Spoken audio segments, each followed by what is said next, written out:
Welcome back, everybody. Today we're going to be covering lesson 3, and this is still phase 1.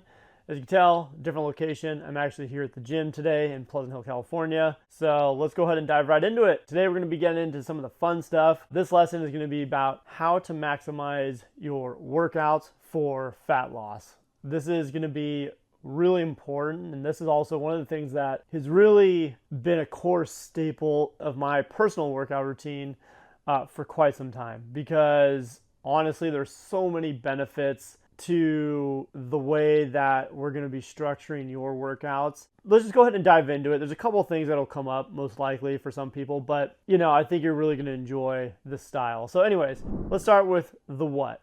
So first things first is we're going to structure our workouts in the way that we want to maximize the amount of time that we're in the gym and focusing on the quality rather than quantity. So the first part is we only need to be committing 3 hours a week to showing up to the gym. We don't need any more than that, and we don't want to get much less than that. Now, there is the occasion where maybe 2 sessions a week we can kind of get away with because maybe you're busy or maybe whatever it might be, or maybe if you're some people who are just starting out and never have touched weights before or recovery from some injury. But for the most part, 3 days a week. Unless I'd say otherwise, we're focusing on 3 days a week, and those sessions are going to be 60 minutes each. So that's going to be the first piece. And how we're going to structure those workouts is we want to focus on 40 minutes of our training will be strength training. And we're going to dive really into the nitty-gritty of each specific workout and how to progress over time in a later video. But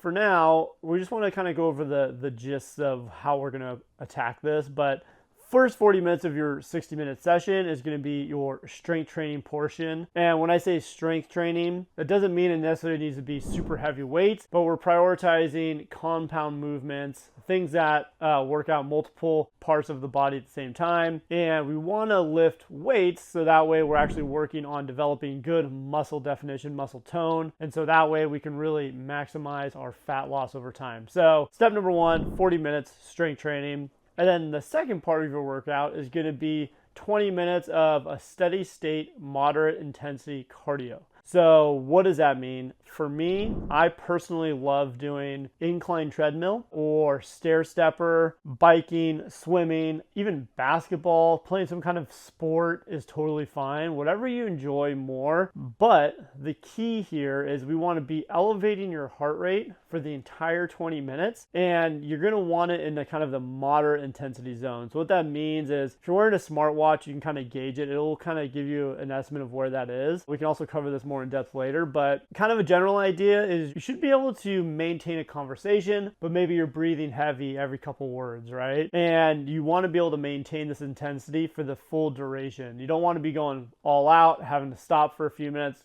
going hard again, stopping. Again, it's a steady state across the entire duration of the time that you're doing. 40 minutes of strength training, 20 minutes of your cardio. That's pretty much it for your sessions, 3 days a week for 60 minutes. So this might be a good time to go ahead and kind of talk about the why of it. And so why we want to prioritize strength training. Strength training is ideal for, think of strength training as kind of like the investment into your metabolism, right?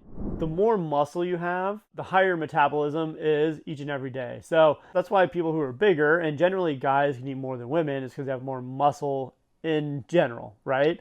And muscle is a very expensive tissue for your body to maintain. And so the more you have, the higher your metabolism is, which means the more calories you burn naturally on a daily basis. So it's what they call your basal metabolic rate. And so if you ever look at an InBody or you look it up or you've seen it before, basal metabolic or base metabolic rate is the baseline of what your body naturally burns every single day. So that's without adding activity. So let's say your base metabolic rate is 2,000 calories. And let's say throughout the day, you burn another 1,500 calories. You can theoretically eat 3,500 calories in a day and maintain your weight. So if you eat less, you're going to lose. You eat more, you're going to gain, right? Consistently anyways. So that strength training is really important because when you work out, your body is repairing those tissue fibers for the next 48 to 72, sometimes even longer than that. And so that stage of having to repair, your metabolic rate has been increased. So basically when you weight train for the next 48 to 72 hours, you have a higher metabolism because your body needs to recover. All right. Now, On the flip side, cardio is great because those calories you burn is instantaneous. And so it's kind of like the perfect 1-2 punch, right? Where you're doing the sustained burn from the weight training over time, from your strength portion, and then you're also building muscle. And then your cardio is that immediate punch of like removing and burning those calories. So it really is super effective. And the reason why steady state is great is because you don't want to get necessarily sore from your cardio, because that's what you're doing with your weight training. Your cardio is just to get that extra burn during that day. That's why moderate intensity is good, is because you shouldn't be getting super sore. Now, at the very beginning, when you're starting, or if you do something for the first time, you play basketball, you haven't done it for a while, you're probably going to get sore. So that's fine. But over time, in general, you shouldn't be getting super sore from your steady state cardio. So hopefully that kind of helps. And then the last thing, this is like the secret sauce that really is like a game changer and has greatly impacted people since COVID, is it's called NEAT. All right, so non-exercise activity thermogenesis. What that means, basically, it's how can you burn more calories throughout a day by living just an active lifestyle. So it's not like an exercise specific, workout or thing, like a session. It's really just like walking, right? That's why people always say take, 10,000 steps a day, 8,000 steps a day. Because here's the thing. Now that most people work from home, they're working virtual now, they don't have a lot of reasons to leave the house. And let me give you kind of an example of how impactful this can be. Let's say you go for a mile walk each day, like maybe half mile in the morning, even half a night with your dogs, whatever, your kids. And let's say on that walk, maybe you burn an extra, let's just say 250 calories, all right? Or something like that, right? So in the day, you burn maybe another like 250 calories. Times that by 7, you do that 7 days a week. 7 times 250 is 1750. All right, so in a week, you basically burn an extra half a pound of fat. If you didn't know, a pound of fat has 3,500 calories. And so, to burn an extra pound of fat, you got to burn 3,500 calories. All right, so this is like a very modest. A mile in a day is really not very much if you think about it. But let's say that that's the case. So over a week, you burn a half a pound extra. And then let's say, over the course of the month, an extra basically 2 pounds of fat that you lose. Over the course of a year, that's basically an extra 24 pounds of fat that you could lose just by walking a mile each day. That's it. I didn't even change anything else. Now think if you did 500 calories on that, that's 48 pounds in a year. That's double, right? And that's only by adding this in. And realistically, like if you just park further, you take the stairs, as cliche as these things sound, they have a great impact on your ability. And so when you pair all 3 of these things, it is so effective. And what's great about it is you also never, like when I switched to doing this, I started in bodybuilding when I first got into fitness, after my drinking years in college and stuff. I was working out like 6 days a week, 2 hours a day. And granted, it was kind of the time where I maybe looked the best I had ever looked, but my body was tanked. I had struggled so bad with body image and just fatigue and chronic soreness, and my elbows were shit after a year of doing that. When I switched to doing this style, not only did I feel better, but I enjoyed going to the gym because I wasn't burnt out going every single day. I actually got better results because my body was able to recover, and I had more time to do things as well in life, especially once I became a dad. So it's really effective. I've seen this work so many times, and it helps with the consistency. It's just a really solid way for everyday people, including myself, to get great results and maintain it long term.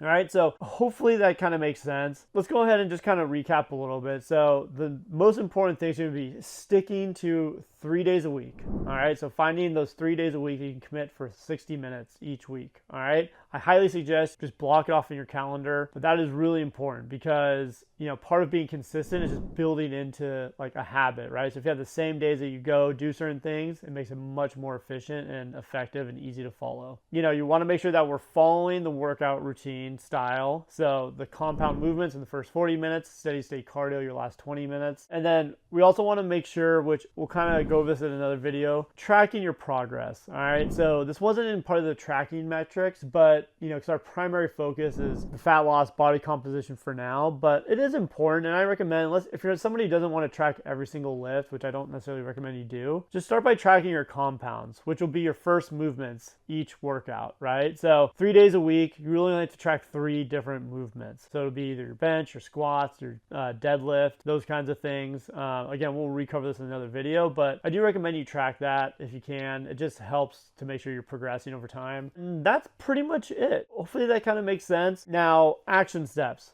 for this lesson. Right now, I want you to look at your calendar, block off your 3 sessions, all right? This is very important. Don't wait, kind of guess when you're going to go each week. Plan it out. If you don't plan anything else out, plan your workouts, all right? Tell your wife, your kids, whoever you got to tell that this is going to be your time. It's only 3 hours a week, all right? And block it off right now. That's really important. And the other thing I'd want you to just kind of ponder on is, where can you add more NEAT into your life? Where can you add a little bit more non-exercise activity? Can you go for walks? Can you, go with your kids? I love going out for walks with my wife and kids at the end of, working for a day or on the weekends and when it's nice outside. Find some different ways to do it. I mean, just think of how that example and how powerful it can be by just doing a little bit each day. So that's it for this lesson. This is lesson number 3. We'll see you in the next one. Take care. Have a good one.